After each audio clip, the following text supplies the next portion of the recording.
Today we got the man, the myth, the legend. We got Mo Hajinoor here with us today. Appreciate it, man. Happy to be here. It's a blessing to have you here with us, my man. So today, really, I just want you to kind of share with everyone how your experience has been, kind of making the transition and switching industries, being successful in many industries, and how you know you made the right decision. For sure, yeah. I mean, it was a long process because I think when I came from solar, and when a lot of people leave the door to door industry or solar industry, they kind of look back and they had like a nightmare situation where it's like, maybe they got money withheld from them, maybe they worked with bad leaders, maybe it was just a bad setup, but that wasn't the case for me, to be honest, at all. Like I have like some of my lifelong best friends that I worked with, some of the best leaders, but ultimately it was just making a decision that was better for the entire group that we're part of, and it's been awesome. Like I think I'm a pretty good salesman, but it's been so good that I don't think I could convince any of these guys to go knock another door again.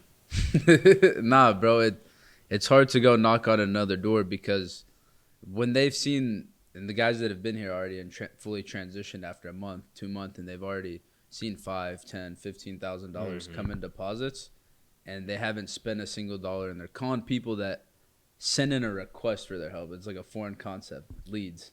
Oh, 100%. I mean, I've done 11 years of door to door. And we had the setter closer model in solar, but for the first 7 years doing alarms, it was just you knock on someone's door, they open the door, and your intention is to sell them the agreement right then and there and get it installed right then.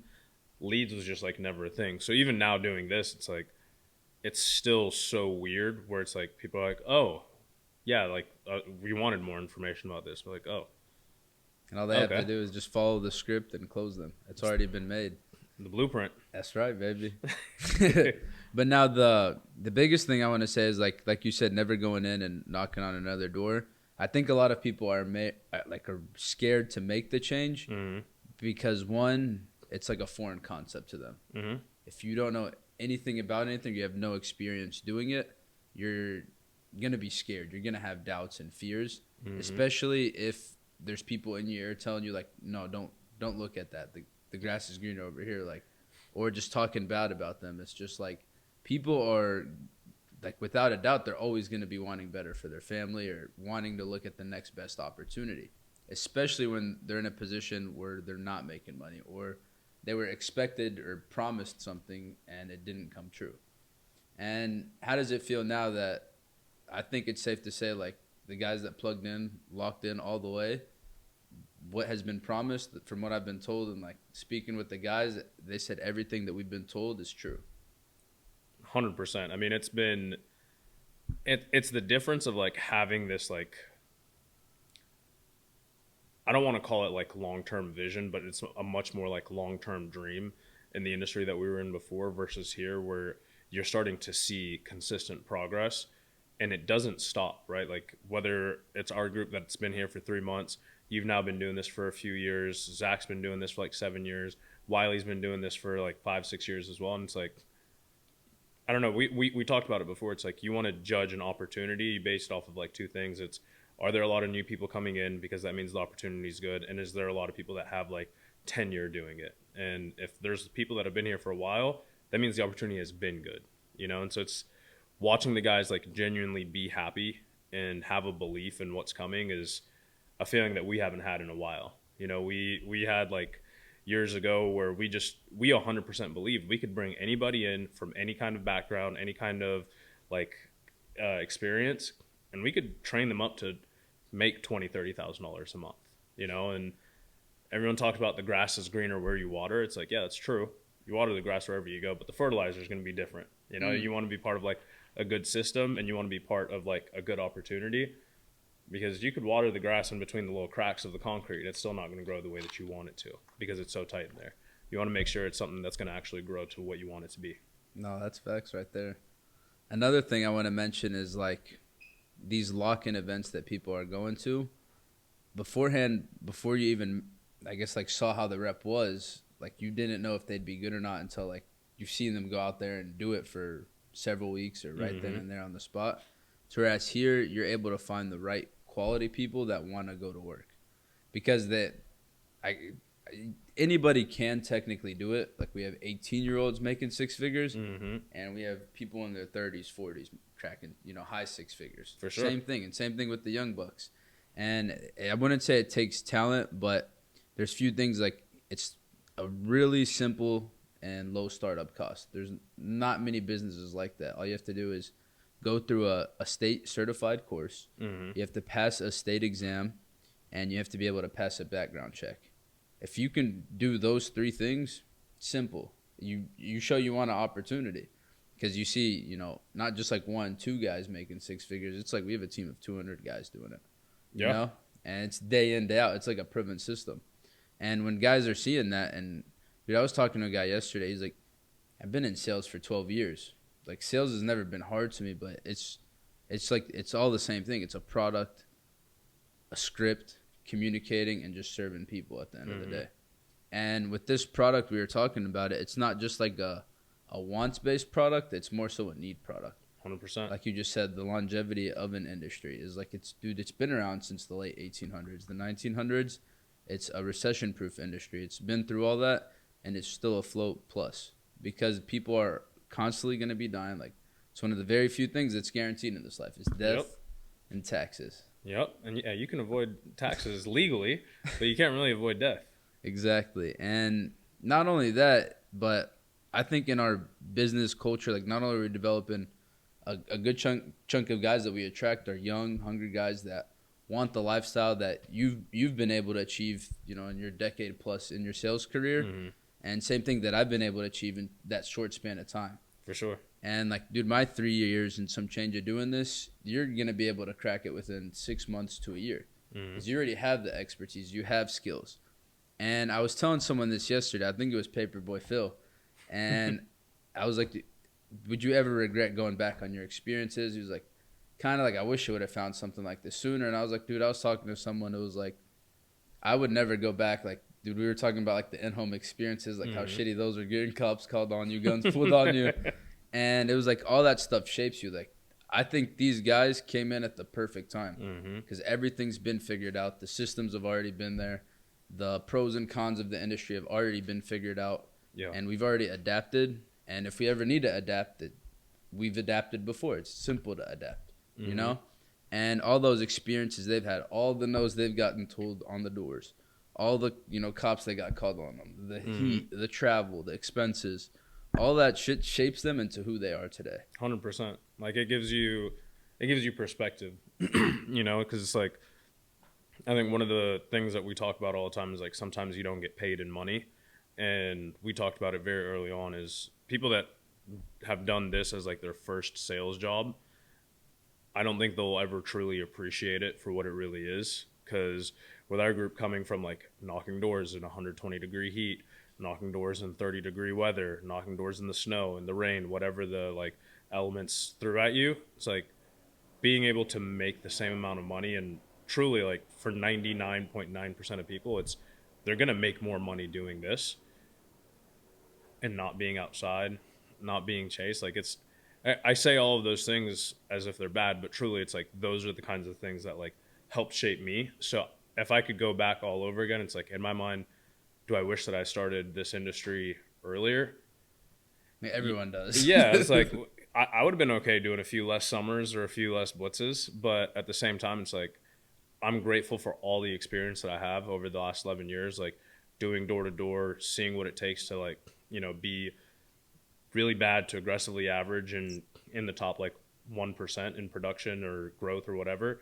It's like, those types of experiences are going to shape this experience. And yeah, I mean, you don't get one without the other.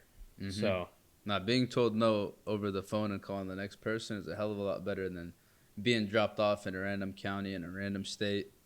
Oh man. Where you don't know where you're at. And another thing I want to mention is, what would you say about, because you were a really big manager that had a huge organization. You've had managers, you've seen guys in the different levels.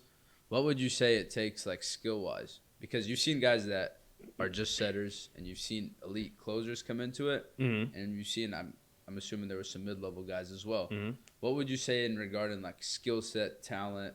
Have you seen different that's like shocked you or anything that you'd say? Yeah, and I don't mean this like in any kind of like disrespectful way to the industry, because obviously we're here, we love it, but it's like I think it's wild the return per unit of effort in this job versus anything else. Like if you could like quantify 1 unit of effort giving you $1 here, I think it would be 45 cents somewhere else. And it's been awesome to see, because it's like, when you're in different industries, right? It doesn't matter whether it's solar, door-to-door alarms, dish, pest control, whatever it is. It's like when you see the people that are making $15,000 to $25,000 a month, it's like those are like the sharpest guys in the room. Like then you find somebody that's making, $40,000, $50,000, $60,000 a month or $100,000 a month, and you're like, whoa, that's like almost like unseen. And then you come here and it's like, okay, so the 18-year-old over here is making $30,000 a month. Tanner Mendelson, he posted this on his Instagram like 3 days ago, a video of his deposits. Because people come at us all the time, like scam, fake, whatever. Mm-hmm. Dude, that kid is 21. He's been here for just a little over 6-7 months, and he's almost deposited $100,000. It's wild. So it was like 95 some $1,000. 10, you're the motherfucking man if you're watching this, bro. I'm proud of you. But dude, and it's insane. Like and that's gross. He'll net like 70 some $1,000. Yeah. This last month at 21. Dude, people don't even see half of that in a year. But I will tell you this, Tanner is part of that 1% of people that the 99% aren't willing to do. Mm-hmm. He shows up every single morning at 8, 9 a.m. He's locked in, dialed in until 9, 10 p.m. every single day. Bro, that's wild. Like 21 years old, obviously first quarter of the year is done pacing to make like $300,000 to $400,000. Like I didn't make $300,000 or $400,000 a year until I was 26, 27. Mm-hmm. And it's like, it's awesome seeing that the ceiling is so much higher for guys here than in other places, because kind of like you were talking about earlier is like the cost of developing a new rep, the cost of building an organization is like one of those things that like priced people out of the industry in so many ways. Like, dude, we would start every single month in the past with like 40, 50, $60,000 in the hole between housing, between air, like flights, car rentals, everything. And it's like, all right, we haven't sold a thing yet. We haven't sold a single thing yet. And it's like, all right, we have to make that up. And it's like, it's tough to grow when your overhead can be $500,000 a year, But obviously it was good and was worth it. Otherwise we wouldn't have done it for as long as we did. But here it's just, you can get to those same levels, in my opinion and from my experience so far, a lot faster, and it has a lot more longevity. Mm-hmm. Because there's so many market changes that happen that affect a lot of industries. Like you said, this is recession proof. You said like over the last 100 years, the majority of things that have happened like are going to continue to happen. But with some of these like emerging industries, it's like anything can change. Financial markets change, boom, there's going to be a change in your sales. Tariffs change, boom, there's a change in your sales. Like anything that changes is going to impact that. And it's like, no matter what happens in the economy and the climate and global world, whatever it is, global politics, people are still going to die. Yeah. People still need coverage. So it's just, there's a reason it's made the most millionaires. 100%. And like, dude, before I got in the industry, I watched Wiley Hawkins, like, who wasn't the brightest individual growing up. Like, dude, I watched him for 18 months. Mm-hmm. And I was a broke college student that was working 70, 80 hours a week at a car lot, an internship. Mm-hmm. And I was still an honor roll student working full time. You know what I mean? I just didn't have that right vehicle. Yeah. And so now that we got that vehicle, and like, dude, I didn't come out the gate and make $1 million my first year in the industry. Like my first year, I sold $500,000. I profited probably around $100,000, which, dude, still like, that's great. My first year, fresh out of college, like that's not bad. Yeah. But dude, I sold $500,000. I was like, what the fuck? Like I should have kept more money. Like I spent a lot. I was traveling. The leads were so expensive. Like, dude, you said it yourself. Like the guys are blessed, bro. Like it was insane. And then that second year, figured some things out. Pandemic was still going on a little bit. It was ending, and dude, we were switching virtual. And I didn't want to go virtual. because I was comfortable. Mm-hmm. I knew I could tell, like, if I got in someone's face, I knew I can tell them, like, hey, you're going to end up dying. You don't have the money saved up. You need this coverage. I know what you mean. You know what I mean? Yep. And, dude, I was scared. I was like, fuck no, I'm not doing it. I can't do it. And, dude, one day I was like, you know what? Fuck it. I'm going to do it. Instead of booking appointments that day to go out in the next day, I just called them up. I was like, hey, I'm calling for this request you sent in. Like, I'm the one that's going to help you. Go ahead and grab a piece of paper and a pen. And, dude, like that very first day I sold like 5 deals. And I was like, dude, driving around and getting told no and doors shut on my, that shit's ghetto. Yeah. And, dude, the second year I like switched from those, internet leads, mail leads, kind of switched to more of like an in-house source. I cut the cost, probably down in a half from paying $20 to $50 like per average per lead. It's like $10 to $15 per lead. Mm. And that second year I sold 518, just 10,000 more, and I kept a little over $250,000. Let's go. And let's go. Yes, sir. And then the third year, like same thing. We in-housed it, cut all middlemen out specifically for the agency. Ronnie Salem was like a huge aspect of that, helping me, and like we really dialed it in. Like the biggest flaws in the industry is like leads. Like there's only 3 things that determine someone's success in this industry: their lead flow, their workflow, and how many hours they're working, putting in. Straight up. Of course. Because if you have all the leads in the world and you're not calling people and you're not working the hours, that's not going to do you any good. Mm-hmm.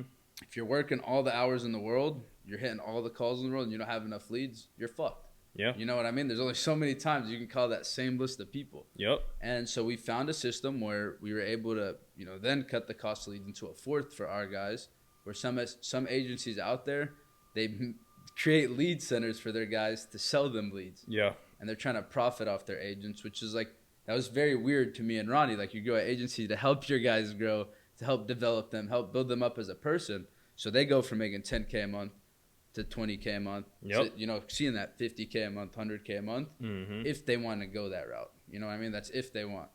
And like, dude, when we cut that, like, that was it. We dialed it in. It was good to go. And then that third year, I sold same thing, like 499,000, a little less, and I kept like $500,000, a little over $500,000 that year. And this year, same thing, bro. I will profit over $1 million this year because the systems are dialed in now. Let's go. And we don't have to like want or beg people to work with us. They're coming by themselves because they see the results.